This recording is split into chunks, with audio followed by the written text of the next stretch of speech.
What's going on, everybody, and welcome back to episode 16 on the Captain's Corner podcast.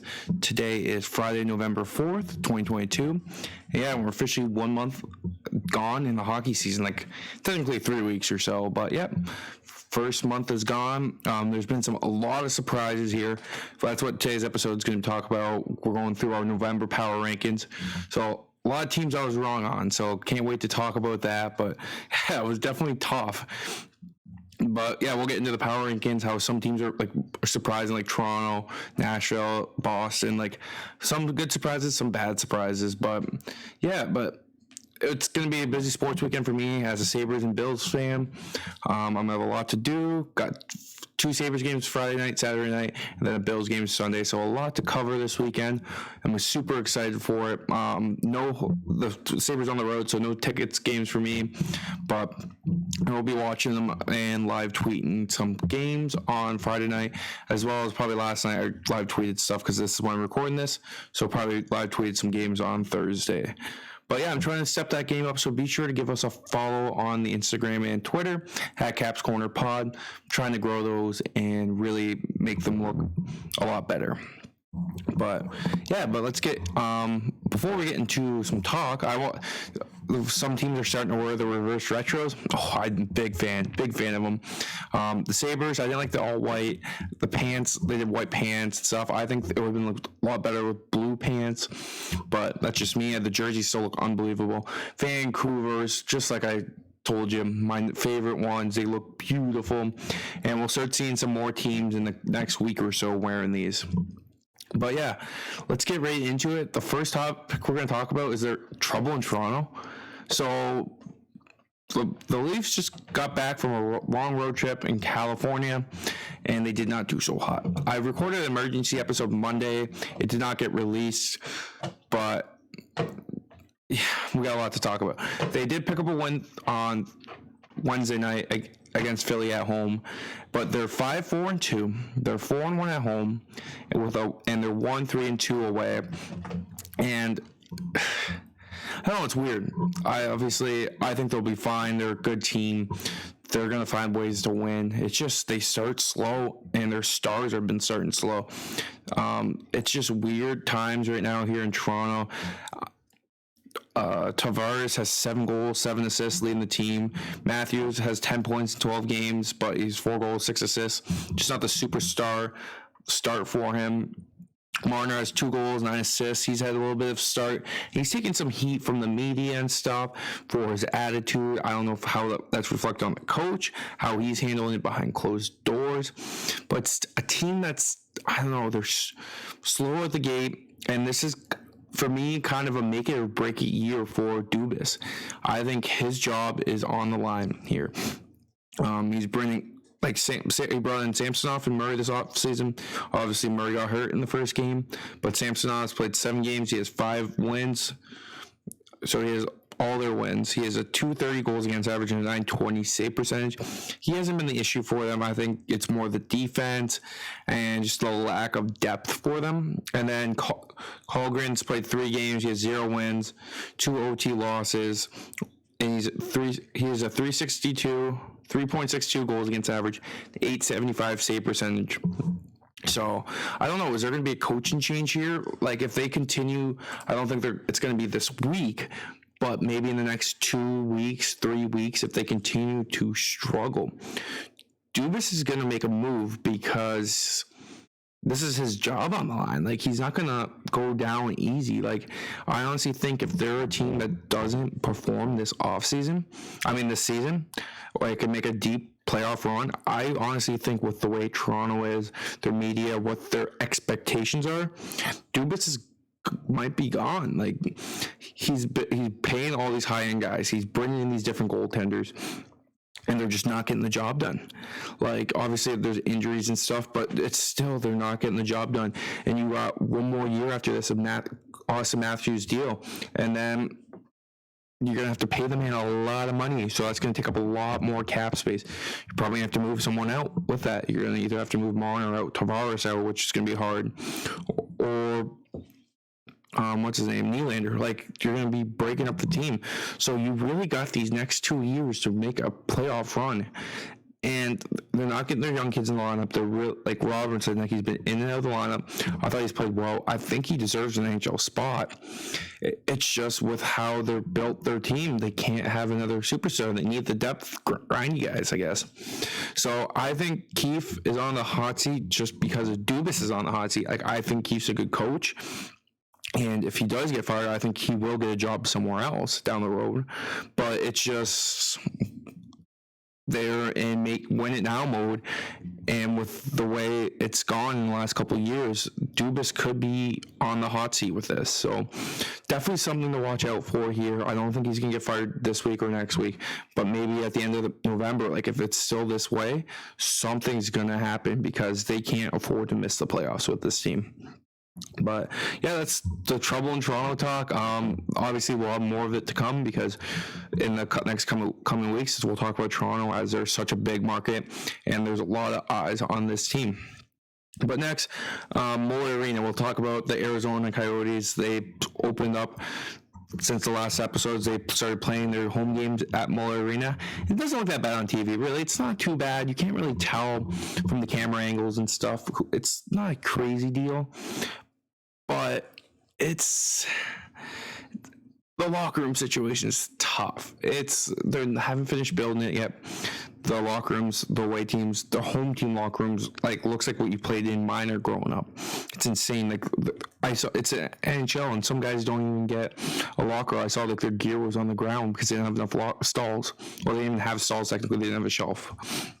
It's crazy to me that this is an NHL team's rink, and it'll be interesting to see. Like, obviously, it's a good atmosphere for 2-3 years that they're playing in, but they need to get a deal done to get an NHL rink. You can't have a team playing in a college rink full time for 5-10 years. That's not National League. That's literally college rink. You can't do this. So either they're gonna have to get a deal done for a new rink, or I know Batman loves it there, but he's gonna have to look for somewhere else for this team to go if they can't come to a solution on a new NHL rink. Obviously, it's cool to see. Some people love it, some people hate it. The players aren't really bashing it, but they can't really bash it because it's the NHL. It'll be funny to see what comes out when guys start retiring, when they move, stuff like that, how they open up about it. But yeah, they got their first win against Florida, 3-1 at home at Mullet Arena. They beat the Panthers. Spencer Knight was in net for the Florida. So they're a frisky team. They're not as bad as everyone thought. They're still not great, but they're picking up solid wins. But yeah, let's get right into it. Our power rankings. We'll start like we did last time from the back end and work our way up. And I'll discuss some of the teams that have changed drastically for sure and where they were before. But yeah, number 32, Anaheim. They moved down a couple spots. I had them at 26 in the preseason. They've had a tough go. Their defense hasn't been great. They lack depth on offense. Not a great start. 31, we got the San Jose Sharks. Another team rebuilding here. Not really sure what they got going for them, but we got 31, the San Jose Sharks. Number 30, Arizona. A lot of polls had them higher. I have them low. They're still not a good team. They're playing frisky right now, but as the season goes on, I think they'll go behind Anaheim and San Jose for 32. Number 29, Columbus. They have had a tough start. Lonnie's been injured. They just haven't got lucky bounces yet their way. And they've struggled out of the gate, so that's them. 28, Nashville. This is a huge shock for me because in the preseason, I had them ranked 13th, and I was super high on them. I actually wanted them to be higher in the preseason poll, and they have looked terrible. They've got 3 wins on the season. 2 of them are against San Jose in the Global Series. Then they've only gotten 1 game win since being back. It hasn't been a great start for them. They've looked very shaky, a veteran team. I wonder if they turn it around, but with the way they're looking, it doesn't look great. Number 27, Montreal. They've had some good wins. They've had some bad losses. They've been all over the place. They're a team that I think will be in the 20s all season, probably like around 20 to 26 ranking once we get to games played. You can't go off the standings this early in the year because they're high in the standings, but there's some bad losses for some teams on there. So, I don't know. It's one of those things. It's like they're worse than their record says. 26, Chicago. They played some good games. Obviously, it hurts. They lost Seth Jones for a while. Obviously, he broke his thumb, I think it was. And Patrick Kane's playing well. Taves is playing well. They got the veteran guys. They're going to groom the young kids and then ship them off probably. But at least Kane. I think Taves might retire as a Blackhawk after this year, kind of ride out one last year. But that's just my opinion. 25, Seattle, another team that's been frisky. I just don't think they have the depth there. They're playing well, good hockey right now. Goaltending's been decent, not as great as they expected, but Beniers has been great. Calder front runner as of right now. But they got a lot of work to do, and that's why I have them at 25. 24, Vancouver. They'll climb this. They had a slow start to the season.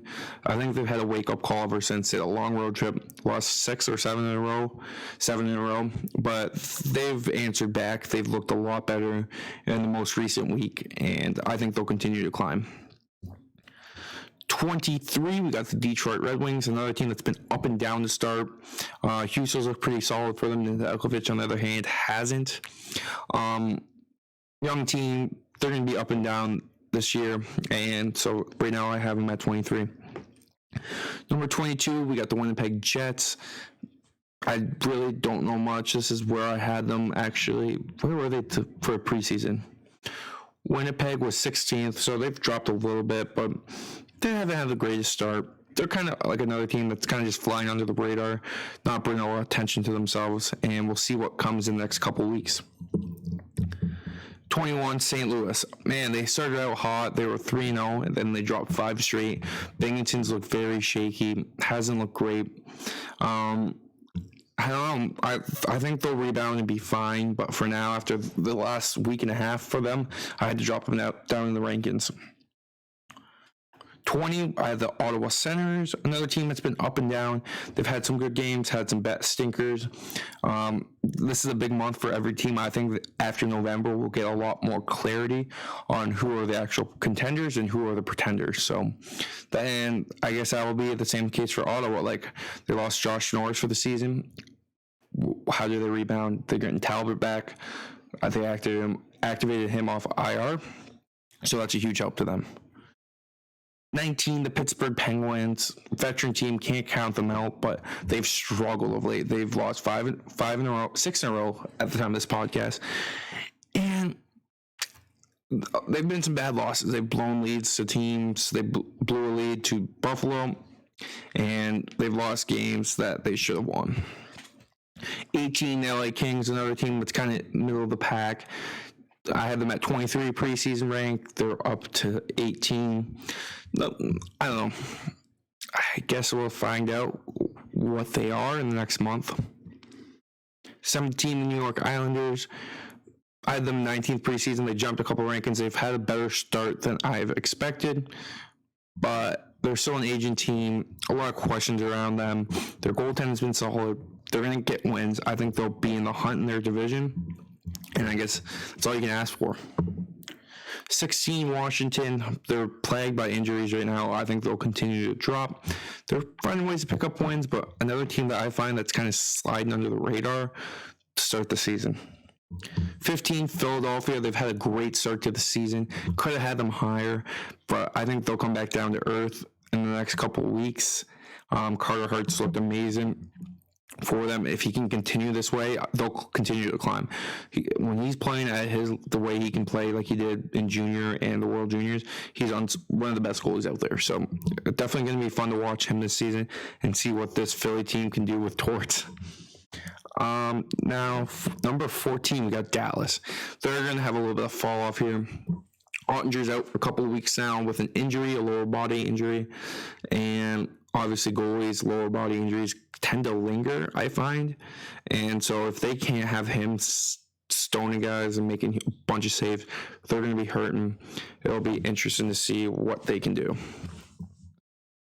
13, Toronto, we've already talked about them, how they've struggled early out of the gate. They'll find ways to get wins. They're a good team. It's just they have flaws. They're a flawed team, and I don't know. It'll be interesting to see what happens with them in the next month. If they continue to struggle, do they make a coaching change? 12, Minnesota. Could have had them lower here. They've had up and down starts of the season. They couldn't get some wins. They've been winning. Marc-Andre Fleury's numbers aren't the greatest to start the year. I don't know. They're a team that it'll be interesting to see how they play this season. I like them to start the season. I had them as high as 10. So I guess we'll see what happens. Number 11, Florida. They have obviously dropped. I had them second preseason. They have not looked good to start this year. They've struggled. Goaltending, it's been questionable with Spencer Knight and Bobrovsky. I don't know who's going to be their number one. They started Spencer Knight back-to-back games on 2 nights. Ekblad's out again with an injury. And their depth just isn't as good as it was last year.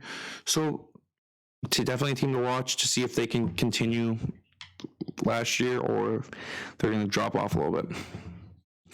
10, Buffalo. Hot start for them. Probably a little high for the power rankings, but they've looked good. They're missing 3 of their top 6 defensemen, and they're still finding ways to win. They're beating good teams. It'll be interesting if the goaltending can stay this way, and if they can get the defense healthy and keep this goal scoring up, keep spreading around the goal scoring like they have. They might be a frisky team. 9, New Jersey. They had a slow start and people were yelling, "Fire Lindy," and all of a sudden they're on fire. They've looked solid. They're going to be missing Plot for a while, but they're going to be in the hunt all season. And I think I like what they did, and I think they'll continue to climb and push for a playoff spot. 8, Tampa. They've been up and down, veteran team. They're not going to light up the regular season. They're going to find ways to win, find ways to crawl into the playoffs probably, and go from there. They have Vasilevsky, so you can never count them out. 7, Colorado. They were preseason number 1, and they've been plagued by injuries, and their depth just is not as good as last year. They're missing Kadri. Rodriguez is starting to find his step, but their depth isn't great. They're not getting like their third line scoring going, so it's going to be it's not going to be as dominant for Colorado for them, I don't think. 6, Calgary. I had them 7 to start the season, and I had Edmonton 1 ahead of them to start the preseason. Same thing here. Edmonton's 5, Calgary 6. They're both teams that are going to be in the mix. They lose a couple good ones, but then they find a way to win. Calgary looks solid to me. I think the question with them is going to be the consistent goal scoring. Meanwhile, for Edmonton, it's not the goal scoring for them. It's going to be the goaltending. The goaltending has been tough. Jack Campbell has had a rough start to this season. They've been leaning on Stuart Skinner quite a bit more than they probably expected. But yeah, that's 5 and 6 there. For the New York Rangers, they're a good team. They're a good team. Igor is solid. They have the depth. Their defensemen are solid. They'll be in the mix all season. 3, Carolina. They say the same. They were 3 at the preseason, and they've looked good. I think they're one of the top teams in the East. Obviously not the top team because I have a team above them at number 1, and we'll get to that shortly. But they've looked good. They have depth. And there's not much else to say about it, but they've looked good. A team that's flown on the radar with how good they've looked. Like, not many guys are talking about their good start, but I don't know. 2, Vegas. And they've been on a tear to start the West.